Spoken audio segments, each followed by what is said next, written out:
Shakespeare in Love was released in 1998 and it picked up the Best Picture in 1999 at the Academy Awards. It also won a plethora of other awards, including Best Actress. It was directed by John Madden, who was nominated for Best Director. And as I say, picked up a slew of awards, slew of nominations. And at the time, I hated it. So I saw this film back when it came out because it got all the awards buzz, and I was like, okay, I'm gonna have to check this one out. And up until watching it for this review, I'd only seen it that one time, and it had always gone down for me as being perhaps the worst Best Picture ever made, just because, look, this was up in a year when Saving Private Ryan was nominated for Best Picture and lost out to this. Thin Red Line was nominated for Best Picture and lost out to this. The Truman Show, one of my all-time favourite movies of all time, in my top 5 movies, wasn't even nominated for Best Picture. So yeah, lost out to this. So coming to this film for the first time, this needed to be something special, and it just wasn't. It was very, very well made, very competently made. I certainly wouldn't go so far as to say it was a bad film, but when you look at what it was up against, what it had to do to get that Best Picture win, it's a real head scratcher. So of course I've watched it again, as I say, for this review, and letting it lie for all those years, coming to it now and thinking, okay, we know what we're going into. Let's see if we can appreciate it a bit more. Now, there are things about this that I do appreciate a bit more. Enough to call it Best Picture? Hell no, definitely not. Still, even to this day, like, my money would have been Truman Show, but as that didn't even get nominated, Saving Private Ryan, clearly the front runner for Best Picture, should have won. Spielberg even picked up Best Director. So yeah, it seemed like it was in the bag for that one, and then to find out that actually it wasn't, it just seems like a fix. And I know a lot of stories have come out in recent years surrounding Harvey Weinstein and bribes and people, the influence that he had over voting and things like that. So it really wouldn't surprise me. But as a film, on its own terms, you know what? It's all right. It's a decent enough story. It's a period drama, but it's like a comedy. It's not to be taken seriously. It's not like a historical piece in the sense that we are trying to tell the story of Shakespeare and how he came to writing Romeo and Juliet.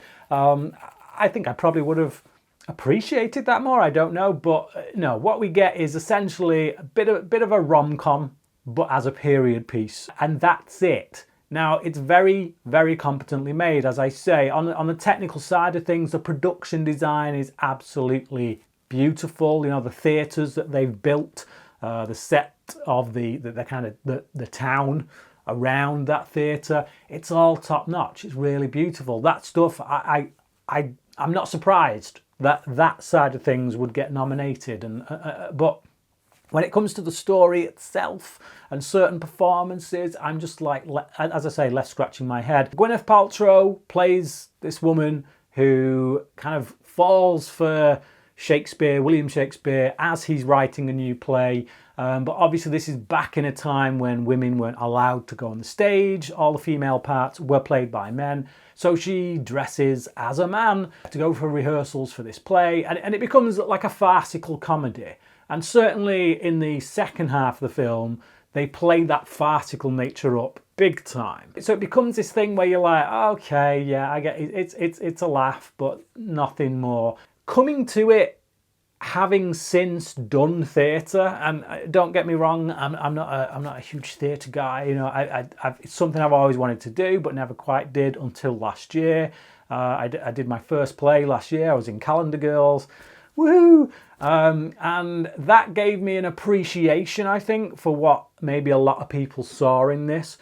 And there are a lot of people, obviously, there's going to be a lot of people in Hollywood who are theatre folk. A lot of actors, a lot of people who work behind the scenes who come through theatre and who still do theatre alongside their film work.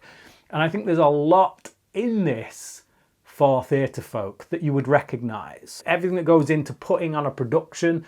Even back in Shakespeare's day, And a lot of the stuff we see in this like still applies, you know, all the waiting in the wings and everything that's going on, the stuff people don't see while people are trying to put on the show on stage, the thing that people do see. Yeah, I was more invested in that this time round, having done it. You know, I appreciated that more. It's kind of a love letter to theatre production. So if, you know, if anyone who's been involved with theatre production, there's a lot in here to appreciate. But again, not enough to call this Best Picture. The performances across the board are good, you know, that they're solid, but until they got nominated in the way that they did, they wouldn't have jumped out at me. You know, I wouldn't have said, oh yeah, Oscar. Like, particularly Judi Dench. Now, do not get me wrong. This is Judi Dench we're talking about. I love Judi Dench. She's one of our greatest exports, you know. She's a brilliant actress. I look at her in something like Philomena, and I'm like, that is a Best Actress performance right there. Now, as it happens, her performance here is supporting actress, and she won. She won supporting actress. And now, I think her wardrobe probably deserves the award. I'm pretty sure it got Best Costumes, this film.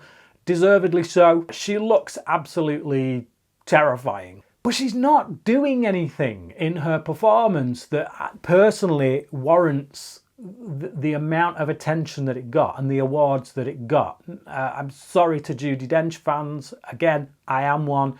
But I've seen her turn in this level of performance on multiple occasions, and there's nothing particularly special about it. And she's literally in two scenes. She's in a scene at the beginning, and then she comes back right near the end. Again, as I say, if she hadn't have been nominated and then won, I wouldn't even, it wouldn't have occurred to me to put her on a list of Best Supporting Actress. It's a good film, okay? It's a solid film. It's fun. It's a fun ride. You know, there are times when I laughed. I did get invested in the characters, but only in the way that I would with like any decent modern rom-com. Some of the technical side of things, very much deserving. As for the story, the characters, dialogue, you know, as I say, sometimes it gets a bit too farcical. Like, I'm just like, all right, yeah. I don't really know where else to go other than that. It's just like, it's one of those films where I do not understand it being in the race at all, given some of the films that weren't in the race and given some of the films that were and lost out to it. Yeah, it's a real head scratcher for me. Back in the day when, you know, like in the 90s, when I first, like early 90s, I first got into cinema in a big way, started paying attention to the Academy Awards. That was kind of my, how I read, what should I be watching, you know, what films have I missed that I need to go back and look over. And for the most part, they did all right in steering me towards movies that, you know, I was glad I ended up watching. This was the first year, really, for me, as a conscious individual, aware of, you know, what was going on in the world of cinema. This was the first year where I looked at the Academy Awards and thought, what the hell were you thinking? Am I wrong? Is there something there that I'm just not seeing? Please do let me know if you think that is the case. But personally, I just think this is a very solid, maybe slightly above average rom-com, and that's it. If you feel differently or not, if you agree, either way, leave your comments down in the comments section below. Let me know your thoughts on the film. Thank you for watching this review, and until next time, cracking.